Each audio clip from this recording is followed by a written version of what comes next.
స్వేచ్ఛ TV culture సాహితీ ప్రతిభ ప్రేక్షకులకు స్వాగతం. ప్రస్తుత కార్యక్రమం జీవనాడి 83లో ఆధునిక కవి పోతగాని సత్యనారాయణ కవిత్వాన్ని పరామర్శించబోతున్నాం. వ్యాఖ్యాత జీవన్. వర్తమాన సామాజిక విధ్వంసాన్ని శక్తివంతంగా ప్రతిబింబించే కొద్దిమంది ఆధునిక తెలుగు కవుల్లో పోతగాని సత్యనారాయణ మనకు కనిపిస్తాడు. ఆధునిక భారతీయ సమాజం అనేక సవాళ్లను ఎదుర్కొంటున్నది. నడమంత్రపు ప్రపంచీకరణ పుణ్యమా అని వ్యవసాయం కోలుకోలేనంతగా దెబ్బతినటం, కులవృత్తులు దాదాపు అంతరించిపోవటం, విస్తరిస్తున్న నగరీకరణ, అంతర్గత బాహిర్వలసలు, అంతర్యుద్ధ పరిస్థితులు మొదలైన అనేక సమస్యలను ఈనాడు ఎదుర్కొంటున్నది. సామాన్యుని జీవితం చిక్కు సమస్యల్లో చిక్కుకొనిపోయింది. ఈ వర్తమాన సామాజిక వాస్తవాన్ని కండ్లకు కట్టించడమే గాక వాటి మూలాలను శోధించే ప్రయత్నం చేస్తున్నాడు ఈనాటి కవి. ఆ కోవకు చెందిన పోతగాని మూలాలను ఛేదించటమే కాదు, వాటి పరిష్కారం దిశగా మనల్ని ఆలోచింపజేస్తున్నాడు. దానికి ఆయన కవిత్వాన్ని వాహికగా తీసుకున్నాడు. కవిత్వ భాష బాగా ఎరిగిన కవి పోతగాని. కవిత్వాన్ని చిత్రిక పట్టడం అతనికి తెలుసు. అతను ఉపయోగించే పదబంధాలు కానీ, పలుకుబళ్ళు కానీ, ప్రయోగించే పదచిత్రాలు కానీ వస్తునిష్టంగానే ఉంటాయి. అతని వస్త్వాశ్రయ అభివ్యక్తి కవిత్వానికి అదనపు బలాన్నిస్తున్నట్టు తోస్తుంది. అట్లా తెలుగు సాహిత్యంలో తనకంటూ ఓ స్థానాన్ని పదిలపరుచుకుంటున్న పోతగాని సత్యనారాయణ ఇప్పటి వరకు ప్రవాహస్పర్శ, అనల సమీరం, మట్టి ఉప్పెన వంటి కవితా సంపుటలు వెలువరించాడు. అలాగే వసంత కుసుమాలు, స్వప్న శిల్పాలు వంటి తెలుగు గజళ్ళు వెలువరించాడు.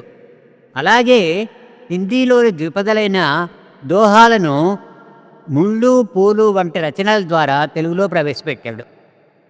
పాలబువ్వ అంటూ బాలల కథలు, వెలుగుబాల అనే శతకం వంటి బాల సాహిత్యం సృజించాడు. తెలుగు గజళ్ళు ఒక అధ్యయనం అనే సిద్ధాంత పరిశోధనా గ్రంథాన్ని కాకతీయ యూనివర్సిటీకి సమర్పించి 2022లో PhD పట్టా పొందారు. విరించి, చలపాక ప్రకాష్ వంటి సమకాలీన కవుల కవిత్వాన్ని విశ్లేషిస్తూ విమర్శనా గ్రంథాలు కూడా వెలువరించాడు. ఎన్నో పురస్కారాలు, అవార్డులు ఈయనను వరించాయి. ఒక నిరుపేద గీత కార్మిక కుటుంబంలో 1976 ఆగస్టు 20న ఖమ్మం జిల్లా ముదిగొండ మండలం బాణాపురం గ్రామంలో జన్మించాడు పోతగాని సత్యనారాయణ. ఈయన తల్లిదండ్రులు వెంకట నరసమ్మ, సైదులు. తండ్రి అప్పట్లో ఉద్యోగం చేయగలిగే స్థాయికి చదువుకున్నా అతని స్వేచ్ఛాప్రియత్వం ప్రభుత్వ కొలువులో ఉండనీయలేదు. తను చేస్తున్న సర్వేయర్ ఉద్యోగాన్ని, కులవృత్తిని వదులుకొని స్వతంత్ర జీవికను ఏర్పరచుకున్నాడు. తెలుగు, ఉర్దూ భాషల్లో మంచి ప్రవేశం ఉండేది. వామపక్ష భావజాలానికి కట్టుబడిన వ్యక్తి. 6 సంతానం. ఇంత సంసారాన్ని పోషించడానికి తల్లిదండ్రులు ఇద్దరూ రెక్కలు ముక్కలు చేసుకునేవారు అంటాడు పోతగాని. అయినా చేతికి మూతికి అంతంతే. ఆకలి పస్తులతో సహవాసం చేసే కుటుంబం అది.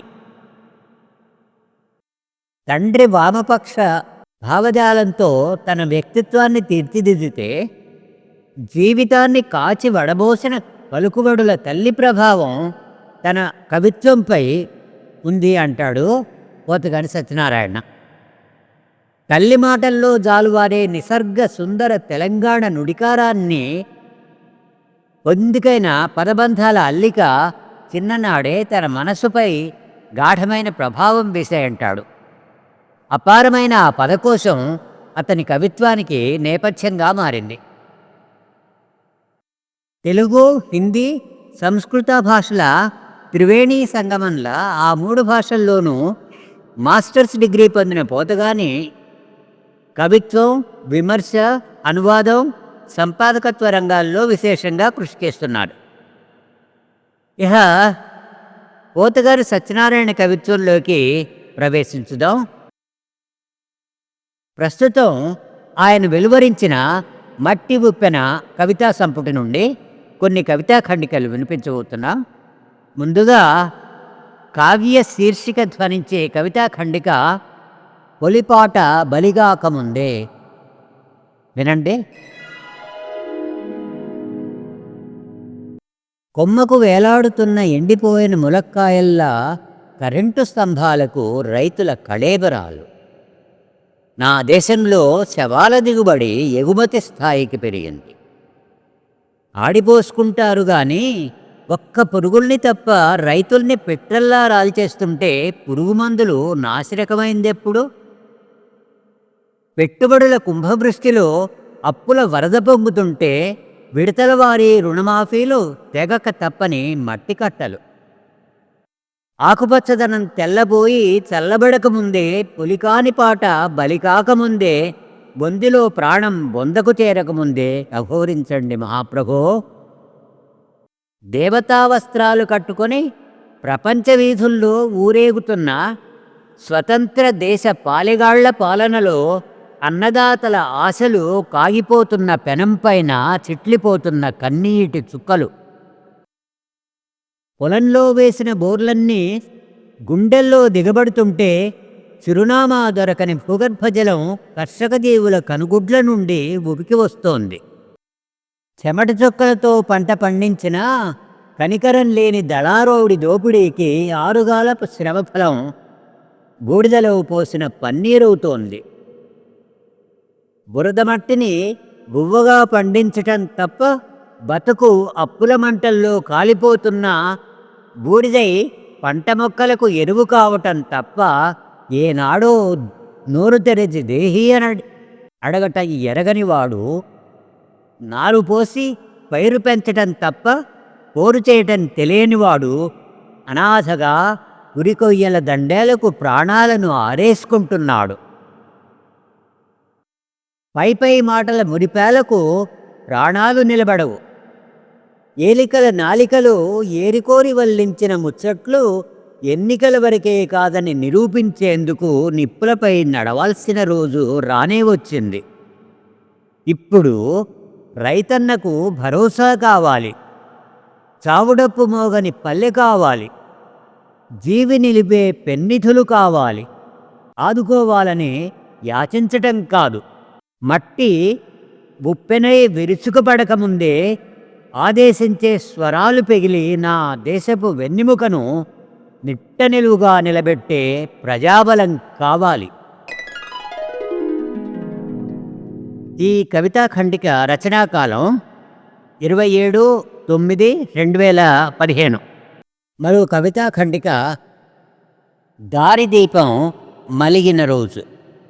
ఇది తన తండ్రిపై రాసిన స్మృతి గీతం. ఇందులో కొన్ని కవితా పాదాలు ఇలా సాగుతాయి.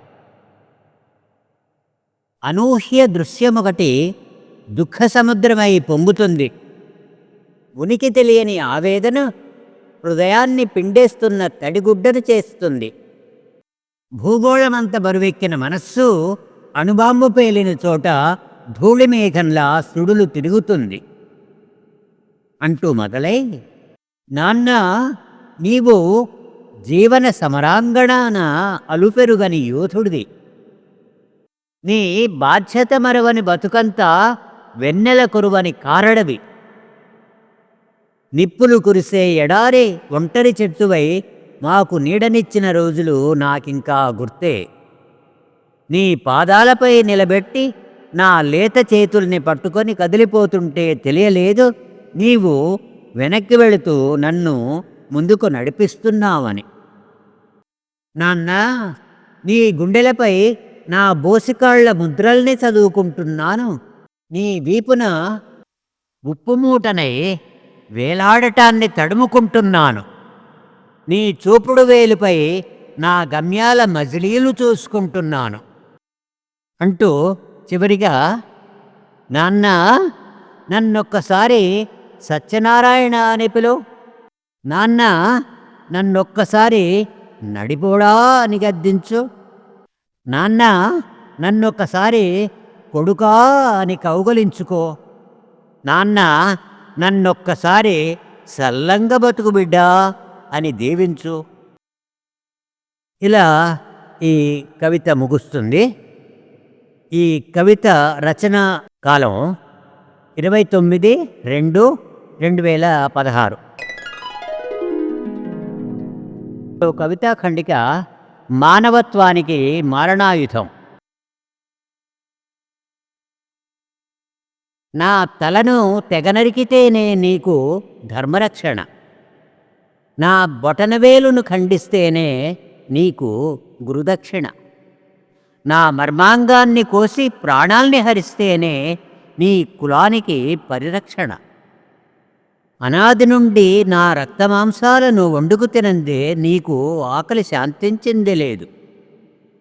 కుట్రలతో పదునెక్కించుకున్న ఆయుధాలతో నా నెత్తురు చిమ్మించనిదే నీ యాగమెప్పుడూ పవిత్రం కాలేదు. అతకని రంగుల్ని పోస్తూ అదే పనిగా ఆనందిస్తున్న మూర్ఖుడా, పచ్చికుండలో పాలు పోసిన నిల్వవురా. ఏదే, నీవు పుట్టకముందే రాసిపెట్టుకున్న వీలునామా చూపించు. ఈ కులంలో పుట్టిన ఏ కారణంతో నాలో నమ్మకాన్ని కలిగిస్తావో ప్రయత్నించు. చెప్పడానికే హేయమైన జన్మ వృత్తాంతాలతో ఇతిహాసమై వెలిగిపోయిన నీ గొప్ప వంశచరిత్ర కన్నా అమ్మా అయ్యా కలిస్తే పుట్టిన నా బతుకు ఎందుకు హీనమైందో చెప్పు. మానవత్వానికి కళంకమైన ఏ కులమూ కులం కాదు. మారణహోమాన్ని సృష్టించే ఏ మతమూ మతం కాదు. కులమదంతో ప్రేమను హత్య చేశానని విర్రవీగుతున్న వెర్రివాడా, కులరహిత సమాజానికి నీవే కారణమయ్యావని తలంచు. నీ నమ్మిన కులం పునాదులు నేలమట్టమవుతాయని గ్రహించు. ఈ కవిత రచనాకాలం 2 ఏప్రిల్ 2017. కవితా శీర్షిక కొన్ని యుగాలు తేల్చని సగాలు. కాళ్ళు తెగిన నాగరికత ఒక రక్తసిక్త స్వప్నమై కలవరబెడుతుంది. సమతావాదిగా నటించే వాడి అహంకృత హింసావనిలో ఆమె నిరంతర జీవన్మరణ స్వేచ్ఛామంత్రమై ఆక్రోశిస్తుంది. అకృత్యాలు ఆధిపత్యాలు కవలలై నర్తిస్తుంటే, ముగింపులేని మౌనహింసలు నిర్బంధాలై శాసిస్తుంటే, అనాదిగా అణుకువతో ఆవహించిన పరాధీనత మార్పుకు తప్ప ఏ మార్పుకో తావులేని కాలాన్ని కలగంటోంది. అసమానత హద్దులు దాటి అజమాయిషీ గద్దెనెక్కాక తీరుమారని వారసత్వం మాటల వసంతాలను గుప్పిస్తూనే ఉంది. ఆర్థిక స్వేచ్ఛకు రెక్కలు మలవనిదే అర్ధనారీశ్వర సూత్రాలకు అర్థముండదు. ఈ కవితా వాక్యం మరోసారి చూడండి. ఆర్థిక స్వేచ్ఛకు రెక్కలు మలవనిదే అర్ధనారీశ్వర సూత్రాలకు అర్థముండదు. వాడికి వాడేమిటో తెలియనిదే పీడించే వివక్షతల తీరుమారదు. బతుకు పొడవున పరుచుకున్న పరమపద సోపానంలో ఆమె ఇప్పటికీ విషనాగుల కాటుకు సిద్ధం చేయబడుతున్న బలిపశువే. నడి రోడ్డుపై మగకత్తులతో మానం తీసే అమానుషం పెట్టరేగిపోతున్న గుణపాఠాలు నేర్వక ఏడ్చే సముద్రాన్ని ఎవరు ఊరడిస్తారు? బద్దలయ్యే అగ్నిపర్వతానికి చైతన్యాన్ని ఎవరు రగిలిస్తారు? ఇక ఆమెలందరూ దేకుతున్న నాగరికతకు కాళ్ళ మొలిపించాలి. విశ్వంలో సగమై వెలిగి జయకేతనం ఎగరవేయాలి. ఈ కవిత రచనాకాలం 10/8/2011.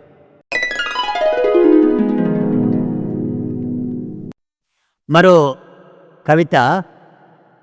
కవితా శీర్షిక సమీకరించక తప్పని స్థితిలో. వీడు బతికే ఉన్నాడన్న నిఖార్సైన నిజాన్ని 5 ఏళ్లకోసారి రుజువు చేసుకునే హక్కున్నవాడు. ఊపిరి వస్త్రాన్ని కరెంటు తీగలపై ఆరేసుకున్న కాకిలా జీవితాన్ని నడిరోడ్డుపై నిర్దయగా పారేసుకున్నవాడు. బహుశా వీడు పుట్టుకతో మరణాన్ని వెంట తెచ్చుకున్న సంగతి మరచినవాడు. నిమిషానికోసారి మరణించటం నేర్వనివాడు. అసలు కడతేరేలోపు ఉగాదికొక్కసారైనా జీవించి ఎరుగనివాడు. ఏదో కాలికి తగిలిన బాటలో నడిచి, చూపుకు దొరికిన దృశ్యాన్ని చూచి, చెవికి చేరిన శబ్దాన్ని విని, వెలిసిపోయిన పదాలతో తెలిసిన పాటకే సాగని రాగంతో బాణీలు కడుతున్నాడు. పేరాశల ఉచ్చుల మధ్య చిక్కుబడి జీవన సంధ్యాపవనాన్ని అన్యమనస్కంగా అనుసరిస్తున్నాడు. ఊరు వలసబోయిన చోట, ఊటబావి ఎండిన చోట, అణ్వాయుధుడి పాదం కింద ఆత్మ బలవుతున్న చోట స్వరాలు మారిన వాగ్దానాల రికార్డు మోత. గాయాల జ్ఞాపకాలను మననం చేయనివాడు మరో కత్తివేటుకు సిద్ధపడక తప్పదు. ఊపడం ఆపని గంగెద్దు తల వికసించే ఆలోచన కుసుమాలకు తావీయదు. బండెడు బాధల్ని మోస్తున్న తాకట్టులో బతుకుటెమలని వాడు అగుపించని ప్రభావాల తాకిడికి పాదుపాడై వాడిపోయిన మొక్కైనవాడు, ఆయుధాల ఆలింగనాలతో ఆదమరిచి నిలుచున్నవాడు,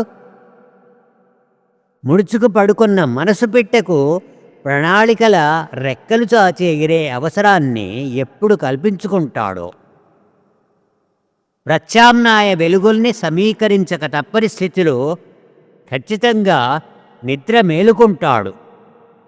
పారేసుకున్న జీవితాన్ని నిశ్చయంగా భద్రపరుచుకుంటాడు. వాస్తవాల చూపులు సారించి చైతన్యపు దివిటీలు వెలిగించి విజయాల పరంపరను ఆస్వాదించి తీరుతాడు. రచనాకాలం 27 మార్చ్ 2014. బాల్యాన్ని కోల్పోయిన అనాథ జీవితాల్ని మరో కవితలో అద్భుతంగా ఆవిష్కరించాడు పోతగాని సత్యనారాయణ. కవితా శీర్షిక తీగకు కాయ బరువైన చోట. వాళ్ళు ఆ రాత్రి రాయలేని రహస్య స్వగతాల పేగు కదిలి మోయలేని మైల వస్త్రాలై విసర్జించబడుతుంటారు. దారం తెగిన జీవన పతంగాలై చీదరింపుల చిటారు కొమ్మల్లో చిక్కి బతుకు పోరాటంలో ఊగిసలాడే ఒంటరి పెనుగులాటలవుతుంటారు. కదలిపోయే కాలం కాగితాలపై అనవరతం ఆరని ఆకలి సంతకాలవుతుంటారు. దుఃఖిత ఏకాంతాలు విస్తరించిన మౌన మైదానాలపై గాయపడిన హృదయం నుండి రాలిపడిన వాగ్బిందువుల వ్యక్తావ్యక్త పలవరింతలవుతుంటారు. ఆర్తిని పోగుచేసి మొగ్గలై ముకుళించిన హస్తాలతో అంతులేని ఆవేదనల జలపాతాలవుతుంటారు. ఓదార్పును విదిలించిన ఔదార్యాల వెనుక నిరీక్షణ ఫలించిన నయనారణ్యాలలో విశ్రమించని అశ్రు శిశిరాలవుతుంటారు. మంచు దుప్పట్లోకి తలదూర్చి ఆచ్ఛాదన లేని దేహాలపైకి ఆకాశదీపాల వెలుగులకు ఆహ్వానగీతికలవుతుంటారు. ఎంగిలి మెతుకులకై ఆశపడి అనుక్షణం వంచబడుతున్న ఊడిగాలవుతుంటారు. దూషణలై దూసుకొస్తున్న మాటల ఈటెలు మస్తిష్కంలోకి దిగబడుతుంటే బతుకును బత్తాయి తొక్కలా వలిచే గుండెను తొనలుగా చీల్చి జీవరసం జుర్రుకోబడుతున్న యథార్థ అనుభూతులవుతుంటారు. గమ్యం తెలియని గమనంలో అడుగడుగున పాదాలకు గుచ్చుకుంటున్న పల్లేరుకాయల్ని పెరికేస్తున్నట్టు పంటి బిగువున గతంలోకి విసిరేసుకుంటున్న అవిరామ జీవన పోరాట యూధులవుతుంటారు. వాళ్ళు ఆనందాలకు ఆవేశాలకు అతీతులైన వాళ్ళు. చీకటి వాస్తవాలపై వెన్నెల వస్త్రాలు కప్పుకోవటం తెలియని వాళ్ళు. అసహన రేఖల్ని కౌగిలించుకొని ఊహావాహికను వెతుక్కుంటూ మగత మజిలీలలో కలత నిద్రలవుతుంటారు. తూర్పు వాకిలి తలుపు తెరుచుకోకముందే గతం సమాధుల్ని పగిలించుకొని సందేహ సంచలైన బతుకుల్ని మేల్కొల్పుకుంటారు. చిగురించే మానవతల చిరునామా వెతుక్కుంటూ వేనవేల ప్రశ్నల కొడవళ్లను దారి పొడవునా విసిరేస్తూ ఈ పాపం ఎవ్వరిదని వెర్రికేకలేస్తుంటారు. అంతలోనే తేరుకొని ఆశల్ని నమ్మకాల్ని వెంటబెట్టుకొని రాత్రి ఎడారి శిథిరాల్ని తొక్కుకుంటూ దీనంగా సాగిపోతుంటారు. ఈ కవిత రచనాకాలం మే 1, 2011. ఇటుక బట్టీల కార్మిక జీవనం మీద పోతగానే మరో అద్భుతమైన కవిత వెలువరించాడు. కవితా శీర్షిక ఇప్పటికీ నగరం వెలుపల. ఆగని శ్వాస ఆఖరి మునకలోనూ పోరాటాన్నే ప్రేమిస్తుంది. తేలిపోతున్న ఆశల తెప్పల్ని పోగేసి ఒడ్డుపైకి విసిరేస్తుంది. చేతికందిన ఆధారాన్ని ఒడిసిపట్టి కొట్టుకుపోయే జీవితానికి కొత్త మలుపు చూపెడుతుంది. చీమలు పెట్టిన పుట్టల్ని పాములు ఆక్రమించాక చీకట్లు కమ్మిన జనారణ్యంలో నడకలు తోవ తప్పాక ఎవరూ నడవని బాటొకటి కాలికి తగులుతుంది. దూరం తెలియని గమ్యమొకటి కలవరపెడుతుంది. కనుమరుగవుతున్న చేతివృత్తి కడుపు నింపదని తెలిసి వలస తుపానుల్లో అర్ధంతరంగా జీవనం చిక్కుబడుతుంది. అవసరాలను సొమ్ము చేసుకునే మెలకువ తెలిసిన మేధస్సు మందను చెదరగొట్టి వేటకు పదును పెడుతుంది. అంగడిలో సరుకుల ధర అంబరాన్ని తాకుతుంది. కూడలిలో కూలిరేటు కన్నీరై జారుతుంది. దోపిడికి దారి చూపుతూ కమిషన్లు మింగే దళారి తోడేలు ముందస్తు చెల్లింపుల్ని మురిపెంగా వాసన చూపిస్తుంది. మందలుగా మనుషులు వాహనాలై కదులుతుంటారు. గుంపు జీవనాలను కబేళాలు వేటాడుతుంటాయి. ఎవరి దుఃఖం వారికి తప్ప లోకానికి వినిపించని భయంకర నిశ్శబ్దంలోకి ఆహ్వానిస్తూ నాగరికాన్ని మెడకు వేలాడేసుకున్న నగరం పల్లెతనాన్ని పొలిమేరల వెలుపలే నిలబెడుతుంది. కాళ్లను గుణపాలు చేసి చేతుల్ని పారలుగా మలిచి నేల పొరల్ని నిద్రలేపి పయనం సాగిస్తుంది. చెమట చుక్కలతో తడిపిన మట్టి ముద్దల్ని సాంచాలో నింపుతుంటే అచ్చొత్తిన అక్షరంలా రూపుదాల్చిన ఇటుకలు ఇక్కట్లు తొలగించే ఆశల చుక్కలై మెరుస్తుంటాయి. అతిశయమే కావచ్చు కానీ ఇక్కడే భవిష్యత్తు సౌధానికి పిండ ప్రతిష్టాపన. ప్రకృతి ప్రకోపించకముందే పచ్చి ఇటుకల్ని పొర్లించే విన్యాసం వంచికట్టిన వింటినారిని తలపిస్తుంది. వరుసలుగా పేర్చిన భావి భవన ప్రతిరూపం గుర్తింపుకు నోచుకోని నైపుణ్యాన్ని రొమ్ము విరిచి ప్రకటిస్తుంది. నేలపై మొలకెత్తిన గుట్టలాంటి బట్టీని చూస్తుంటే 20 వారాల ఇటుక శిశువుల్ని మోస్తున్న నిండుచూలాలై కనబడుతుంది. నిట్టాడి లేని నివాసాల జీవనం చింతనిప్పుల్లో కాలి రంగు తేలిన ఇటుకల్ని నిలువెల్లా స్పృశించి మైమరచిపోతుంది. బాధలైతే బంధువులే, కన్నీళ్లే తోబుట్టువులై గుండెల్ని చల్లగా నిమిరి ఓదారుస్తుంటాయి. తిండికి తీర్థానికి పోను అంటకత్తరేయగా చేతికందే సొమ్ము పైసో పావలో బతికే హక్కు బట్టీలో వరిపొట్టై బూడిదవుతుంది. కనీస వేతనాల ఊసు వర్షంలో పచ్చి ఇటుకై కరిగిపోతుంది. శ్రామిక జీవుల సంక్షేమాన్ని వల్లించే పాలక విలాసం నిర్లక్ష్యం నీడలో నిద్ర నటిస్తుంది. ఉల్లంఘించబడిన వలస కార్మిక చట్టం చేతలుడిగి చోద్యం చూస్తుంటుంది. మోసాన్ని పసిగట్టి శిరసెత్తిన చూపుడు వేలు పిడికిళ్లను బిగిస్తుంది. పాలెగాళ్ల పోబడిలో పరతంత్ర జీవనాన్ని ప్రతిఘటించి తీరుతుంది. సమభావన సహజీవన జయకేతన మెగురుతుంది. ఈ కవిత రచనాకాలం 30 ఏప్రిల్ 2012. సామ్రాజ్యవాదాన్ని ఎదిరించాల్సిన తరుణం వచ్చింది అంటూ ఒక మెళుకువ కావాలి అని చెప్పి కవితా ఖండిక అందించాడు పోతగాని సత్యనారాయణ. కవితా ఖండిక ఎంపిక మెళుకువ తెలిసేదాకా.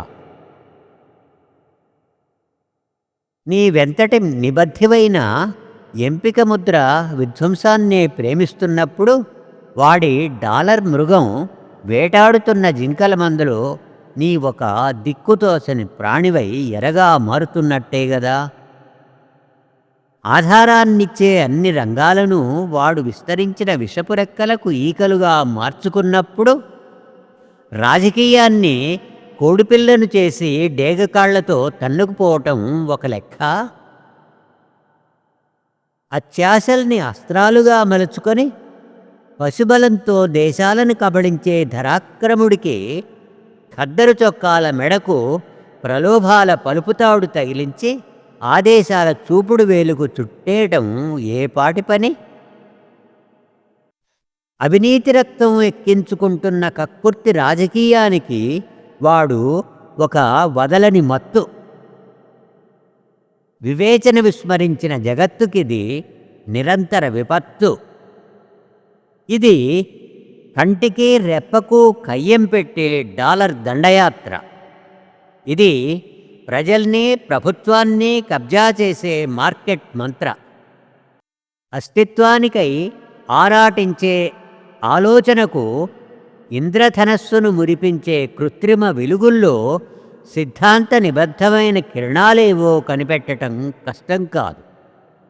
ఇప్పుడు నిజాయితీ రాజకీయాన్ని నిలువెత్తు నిలబెట్టేందుకు ఆక్రోశించే మెదడు పొరల్లో ప్రశ్నల కొడవళ్ల కోత మొదలవ్వాల్సి ఉంది.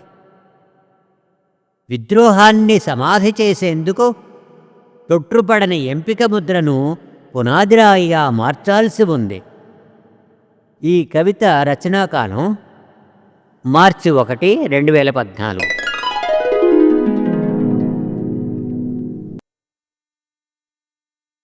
బ్రెటన్ వుడ్స్ కవలలు IMF, వరల్డ్ బ్యాంకులు తృతీయ దేశాలపై విసిరే పాచికలు ఎట్లా ఉంటాయో తెలిపే కవిత ఇది. కవితా శీర్షిక డాలర్ అంత భరోసా. మరీ బెట్టు చేయకు, అధికారం చేపట్టిన వాడికే మా ఆహ్వానం. మాటల గారడీతో ఓట్లు గడించిన వాడికి కళ్ళను వాకిళ్ళు చేసుకొని నిరీక్షించే మనసులోని మర్మం తెలియంది కాదు. గాలిమోటరు దిగే చోట గాలింపులుండవు. డాలర్ అంత భరోసా ఇస్తున్నాం, డీలాపడకు. అవకాశం దొరికించుకొని నరమేధం సాగిస్తావని చెవులున్న గోడలు చెరువంత నోటితో చెబుతూనే ఉంటాయి. నీకు తెలియని విద్య కాదు, గాజు సీసాలో బాంబు పేలి బతుకు మైదానాలు బుగ్గిపాలవుతున్నా, ప్రపంచ పటంపై చుక్కల తుపాకీ గుండ్లు ఇసుక తుపానులా విరుచుకపడుతున్నా, లౌక్యం తెలిసిన వాడిలా నోరు మెదపకుండా నేరుగా గంభీరంగా వేడివేడిగా దయచేయి. అనునయంగా ఆహ్వానం ఆదేశించబడుతుంది. అనుభవాన్ని విస్మరిస్తూ అడుసు తొక్కే కాలు ఆవలి తీరానికి గంతేస్తుంది. హృదయ చాలనాలతో స్నేహం నటించబడుతుంది. నమ్మకాల గాలితిత్తులు ఆకాశానికి ఎగరేయబడతాయి. మరోసారి బహిరంగంగా భంగపాటుకు ఒప్పందం అమలవుతుంది. దెబ్బ తగలకుండా దాడి చేయబడ్డ జాడలతో తిరుగుముఖంగా ఇక్కడ దిగబడుతుంది వీడి నీడ. సాయం చేస్తున్నందుకు షరతులు వర్తిస్తాయంటూ కనిపిస్తూనే కబడించేందుకు తయారవుతుంది తగులుకున్న చీడ. ఈ కవిత రచనాకాలం 24 ఆగస్టు 2014. హైదరాబాద్ సెంట్రల్ యూనివర్సిటీ విద్యార్థి రోహిత్ వేముల ఆత్మహత్య నేపథ్యంలో రాసిన మరో కవిత మనువాదంపై నెత్తుటి చుక్క. నేస్తమా, నీ నిరాశ నిస్సహాయతను భ్రమించి ఉండొచ్చు. నీ ఆశయం కన్నతల్లి చనుబాలంత స్వచ్ఛం. నీ ఆత్మార్పణ ఆమోదయోగ్యం కాకపోవచ్చు. నీ ఒక పాతకుపోయిన దుష్ట సంస్కృతి పాదాల కింద భూకంపాలు పుట్టించిన సంచలనానివి. నేల కొరిగిన నీ దేహం రేపటికింత మట్టే కావచ్చు.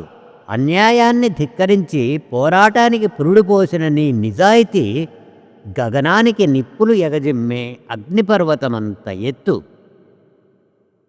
నీవిప్పుడు సమాజం పొయ్యి కింద చైతన్యపు మంటలు రగిలించి మనువాద పెనంపై చిట్లిపోతూ ఆవిరైన వెలివాడ నెత్తురు చుక్కవు. నీ మొక్కవోని ఉక్కు సంకల్పాన్ని మధ్యలోనే వదిలేసి ఎందుకిలా చేశావు? దుర్మార్గాలను బుగ్గి చేసే ఆదర్శాలను యోధునిగా సాధించకముందే నిన్ను నీవే ఎందుకిలా వంపేసుకున్నావు? ఉద్యమమై వెలిగే నిన్ను బతుకు కుంపటి నుండి బయటకు తోసేసిన ఆ పైశాచిక మదాంధుడెవడైనా శిక్ష తప్పదు. మావాడా, తోడా, మరలిరాని నీడ ఆశయం సిద్ధించేదాకా నీ దారికి విశ్రాంతి లేదు. ఈ కవిత రచనాకాలం ఫిబ్రవరి 3, 2016. తన నాయనమ్మపై ఓ స్మృతిగీతం అందించాడు పోతుగాని సత్యనారాయణ. కవితా శీర్షిక నాయనమ్మ. ఆ కనులు చీకటి వెలుగుల జీవయాత్రలో అలసిపోయాక శుతిమెత్తని స్పర్శతో రూపాలను దీపాలుగా వెలిగించుకుంటోంది. ఆమె చేతులు దివ్య చక్షువులు. ఆ చెవుల్లో నిశ్శబ్దం గువ్వపిట్టై గూడుగట్టుకున్నాక గుండెలోపలి తీయని ఊసుల్ని ప్రతిధ్వనులుగా చప్పరిస్తోంది. ఆమె చర్మం అపురూప శ్రవణేంద్రియం. ఆ నాలుక బోసినోటి చిగుళ్ల మధ్య చిక్కుబడ్డాక మాటల్ని మూటగట్టి మౌనాన్ని రుచి చూసుకుంటోంది. ఆమె హృదయ భాష ఎవరికీ అర్థం కాని చిత్రలిపి. ఆకలితో చీకటితో పోరాడి వెలుగుల వాసనల పసిగట్టిన ఆమె నాసిక మొహమాట పడక ముందుకు దూసుకుపొమ్మని చెప్పే సూచిక. ఆ నడుము బతుకు బరువుకు నిట్ట నిలువుగా వంగిన చంద్రవంకైనాక దేహపు గుడిసెకు నిబ్బరాన్ని నెట్టాడిగా నిలుపుకుంటోంది. ఆమె చేతికర్ర కళ్ళున్న కాంచనగంగ.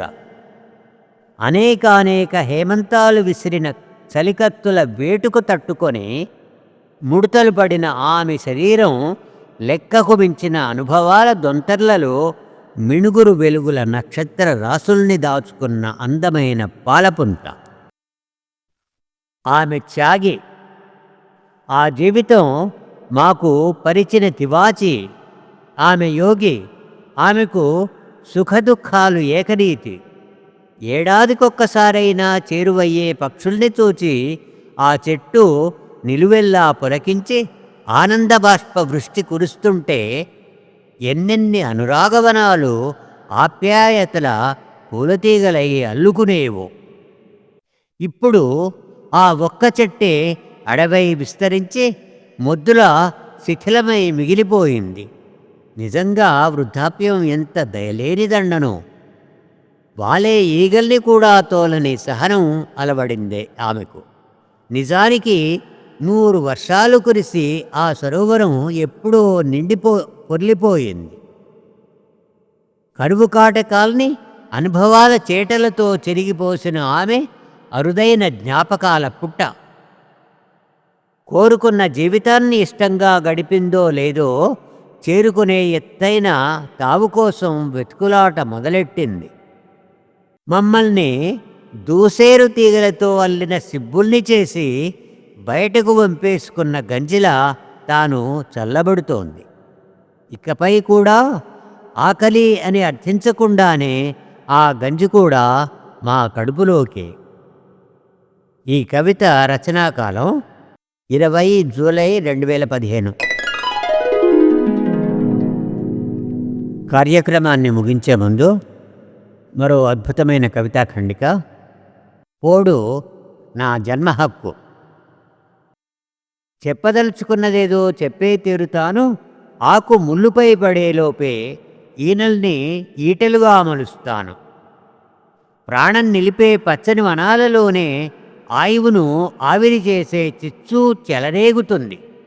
గుట్టు చప్పుడు కాకుండా గొంతు నిలిపే ప్రణాళికల్ని రచిస్తుంటే గూడేల ఊపిరి నిలుపుకునేందుకు చినుకులేని ఉప్పెనేది రాదనుకోకు.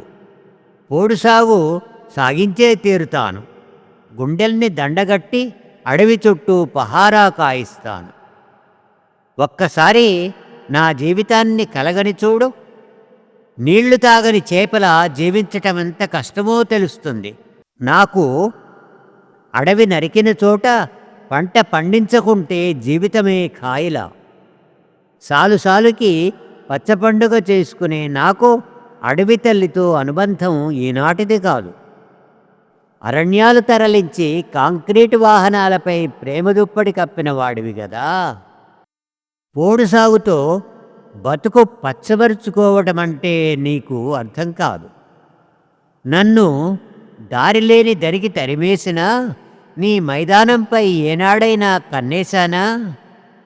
అనాది నుండి నాగరికత తెలుసని భ్రమిస్తూ నా గురించి రాసిన వెలుగు రాతల్ని కాగితాలలో నిద్రపుచ్చినా నీకు దూరంగా మనం కలిసి జీవించాల్సిన నేల మీదనే సముద్రంలో దేవిలా బతుకులీడుస్తున్నాను. నా చుట్టూ నేనే పరిభ్రమిస్తూ కనబోయే పొద్దుపొడుపుల్ని కలగంటున్నాను. బతుకు తెరువును కాజేసి నన్ను నా నుండి దూరం చేసే కుతంత్రానికి బరితెగించకు.